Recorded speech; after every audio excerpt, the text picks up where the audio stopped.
Hello everyone, so I hope you guys are doing amazing. In this video I'm going to be talking about 10 tips that you can use if you are preparing for your IELTS speaking. So let me give you a little brief about what this IELTS speaking is, although I did tell about this in my previous video, but let me give you a quick recap. IELTS speaking is total of about 11 to 14 minutes and it is divided into 3 parts. So part 1 comprises of just 4 to 5 minutes discussion about general things related to you. Could be about your family, could be about your work, could be about what you like, and then you have to talk about all these things, which is very basic. I'm going to move on to the tips too, but let's understand what these sections are. Then moving on to part 2, then you're going to get a card and there'll be a topic written in the card. You will get 1 minute to prepare. They will also give you paper or a pen or pencil so that you can note it down, and then you're going to talk about it for 2 minutes. They might also ask 1 or 2 basic questions related to that, but the major thing would come in part 3, wherein they'll be asking you questions related to the card that you picked. Again, that would go for roughly 4 to 5 minutes. So these are the 3 things or 3 sections or 3 parts of your speaking. Now talking about the tips, there can be 100 tips, believe me, but I decided to pick 10 tips for you so that it will become a little easy and so that you can understand things. So I'm just going to say 1 to 10, but it's not in that order. 1 doesn't mean, oh, this is something which is supremely important and 10 is the least one. So that's not the case. Well, 1 is don't memorize. So what we feel is, okay, they're going to ask me about me, so let me memorize how I can speak about myself next 4 to 5 minutes. No. The minute you memorize something, you lack the natural flow, and the examiner would know, hey, this is something which is the person has memorized already. So do not do it. Speak freely. That's what the whole point is. You have to speak freely. Yeah, you should know, you will practice, but just don't memorize it like a paragraph and the minute they're going to ask a question and then you're going to go like blah blah blah blah blah. Do not do that. Second, use only familiar words. Do not use unfamiliar words. Do not feel that if you're going to throw some fancy word at the examiner, they'll be like, oh my god, they deserve good marks. No.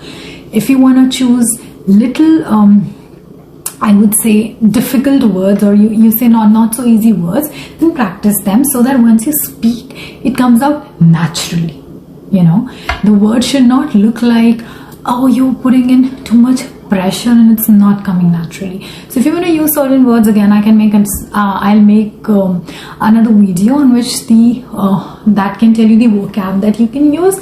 But please remember, if you're using those vocab, please practice them so that it doesn't look like you have you're forcefully using it. So that's tip number 2. Tip number 3, and just to let you know, I've written it all down here so that I just don't forget anything. So that's why. Tip number 3 is you should use range of sentences, like not just simple, not just complex, but a blend of both. See, when they're gonna listen to your speaking, they will be analyzing your fluency, your coherence, your pronunciation. They want to see how logically the idea is built, and you don't want to be like short sentences, hey, I like this, and then I did this, and then I know. You want simple to complex. Then 4th, do not worry about the accent. You don't have to talk like, you know what, when I was going there and I did that, and or you say, if I'll say I did that and it is coming out thick as compared to oh come on, I was thinking like that. No, do not worry about the accent in which you're speaking. They know that we're already in a non-English speaking country, as in where English is not our mother tongue, and that's okay. They're looking for your structures, how coherently you can speak, the words that you're using. That's it. Do not worry about it that my accent is thick or whatever. You don't have to worry about it. Then moving to tip number 5, avoid using filler, like saying you know again and again, you know, and then you know, and then you know. In 1 minute you said you know like 20 times, and you're using certain words and then you're doing this. That means you're not prepared. This means you're short of words. This means you don't know what word to use when. So there comes the part wherein you should be practicing your vocab beforehand, and that's what practice is for, not for rote memorization, but so that you can have this smooth flow.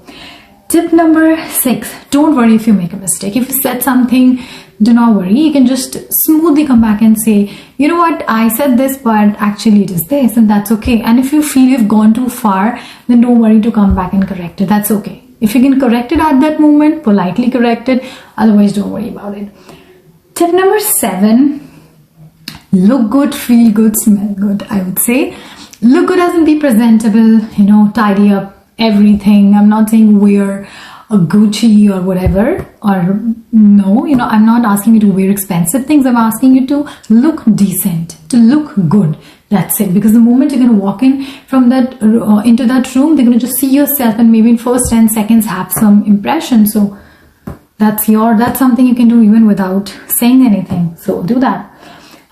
Then tip number 8, if you have some confusion, for instance, you have not understood anything, then instead of just assuming, okay, this must be the thing, ask the examiner, and that is okay. But that doesn't mean you're not paying attention. You have to pay attention. You have to listen to what they are saying. But at the same time, if something is not clear, please feel free to ask the examiner, and that's okay. It's better to ask them rather than just blabber about something that you not even have understood. Okay. Then tip number 9, extend your answer. For instance, they say, hey, do you like politics, or do you have any knowledge about politics? And then you can say, oh no, I don't. No, just don't stop. They just say, no, I don't, because I feel, and then you add on what? Maybe you say, okay, you could feel that's so manipulative. One time they're going to say something, and next time they're going to change, and this is something that clashes my ideology, and that's why I'm okay, but I do not support anything, but I'm still always up to see whatever is happening around me and whatever. Or for instance, they say, hey, what do you think is happening in NASA, or what do you think about sports? And then you're like, hey, I'm not a sports person. Even at school, I was not too much into that physical education or the PT period that we used to get. For me, it was more like fun chit-chatting. Just say that. Don't overextend it, because the more usage of words will make them feel, oh, you're nervous, so you're just speaking and speaking and speaking with no sense. At the same time, don't cut it short. And finally, practice. Practice makes everything good. So practice hard, don't memorize, and you'll be there. I hope these tips were helpful. Take care.